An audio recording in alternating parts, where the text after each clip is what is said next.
lazy, and people say she's crazy, and her life. Baik, di sini saya akan menjelaskan yang pertama itu tentang latar belakang dari konsep continuous improvement, di mana dapat juga disebut dengan peningkatan keberlanjutan, yang merupakan prinsip penting dalam manajemen mutu, yang menekankan perbaikan terus-menerus pada proses, sistem, dan hasil kerja. Nah, adapun tujuan utama dari konsep ini yaitu dapat meningkatkan kualitas, efisiensi, serta produktivitas, sekaligus juga dapat mengurangi pemborosan dan memberikan nilai tambah bagi pelanggan.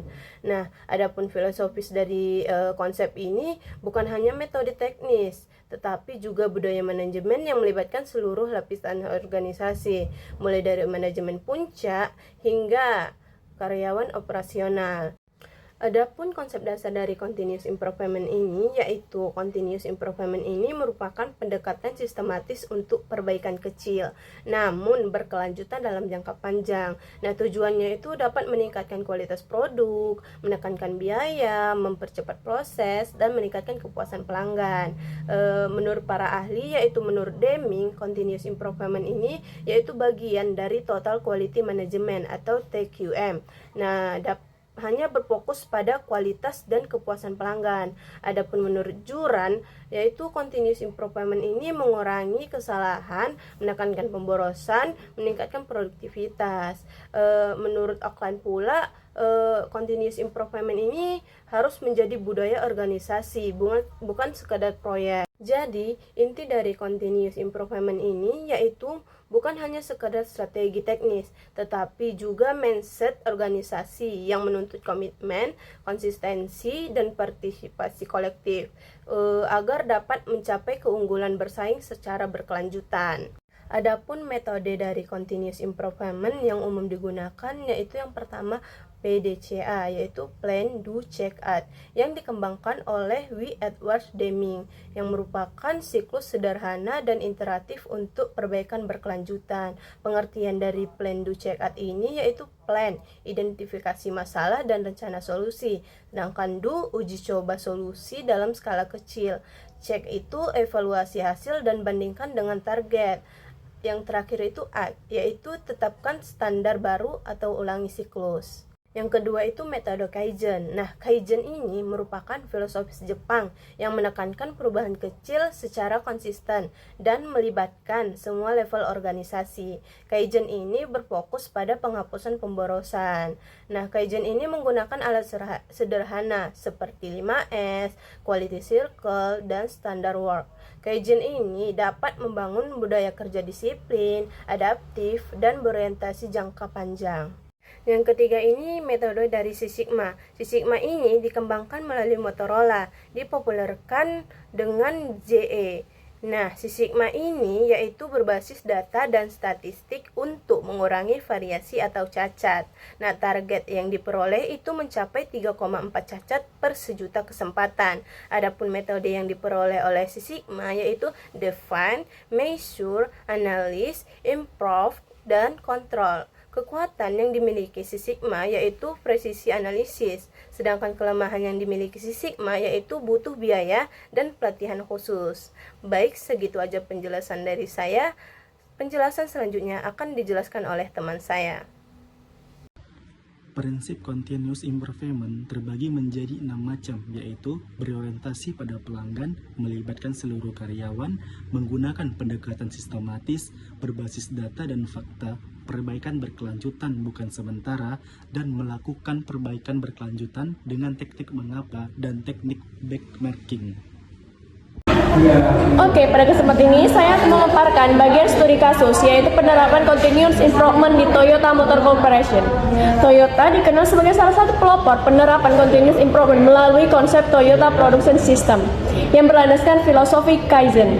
Kaizen sendiri berarti memperbaiki terus-menerus, yang menekankan pada perubahan kecil, bertahap, dan konsisten di seluruh lini perusahaan. Toyota menghadapi masalah besar pada awal 1980-an, yaitu meningkatnya permintaan global yang tidak seimbang dengan kapasitas produksi. Selain itu, proses produksi masih kurang efisien karena banyak aktivitas yang tidak bernilai tambah sehingga biaya operasi tinggi dan membutuhkan waktu yang lama. Oke, untuk menjawab tantangan tersebut, Toyota mengintegrasikan prinsip continuous improvement dengan siklus PDCA atau Plan, Do, Check, dan Act. Caranya, yang pertama ada Plan, yaitu mengidentifikasi pemborosan dalam proses produksi. Apa yang membuat produksi tersebut boros? Nah, yang kedua ada Do, yaitu melaksanakan perbaikan kecil, seperti menata ulang tata letak mesin. Yang ketiga ada Check, yaitu mengevaluasi dampak perbaikan, misalnya apakah waktu produksi berkurang. Nah, yang keempat atau yang terakhir itu ada Act, yaitu menstandarkan prosedur baru yang lebih efektif, kemudian melanjutkan siklus pada aspek lain. Hasil yang dicapai sangat signifikan.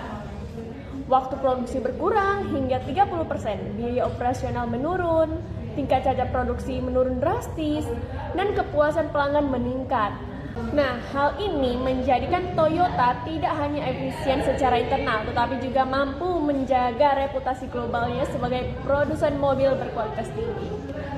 Implikasinya, kita bisa melihat bahwa continuous improvement bukan sekedar metode, tetapi strategi jangka panjang. Toyota berhasil mengembangkan budaya organisasi yang adaptif, inovatif, dan berorientasi pada pelanggan. Inilah yang menjadikan Toyota tetap kompetitif hingga sekarang. Analisa terbagi menjadi 4 jenis. Yang pertama ada permasalahan. Pada awal 1980-an, Toyota menghadapi tantangan besar berupa meningkatnya permintaan pasar global. Popularitas Toyota ini di Amerika Serikat dan Eropa menyebabkan lonjakan permintaan yang signifikan. Namun, kapasitas produksi yang tersedia masih sangat terbatas. Nah, kemudian yang kedua ada solusi continuous improvement. Nah, untuk mengatasi persoalan tersebut, Toyota mengintegrasikan prinsip continuous improvement dalam sistem produksinya.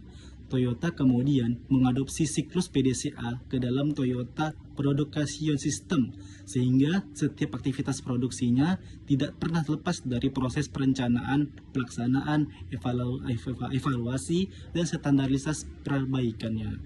Yang ketiga ada hasil.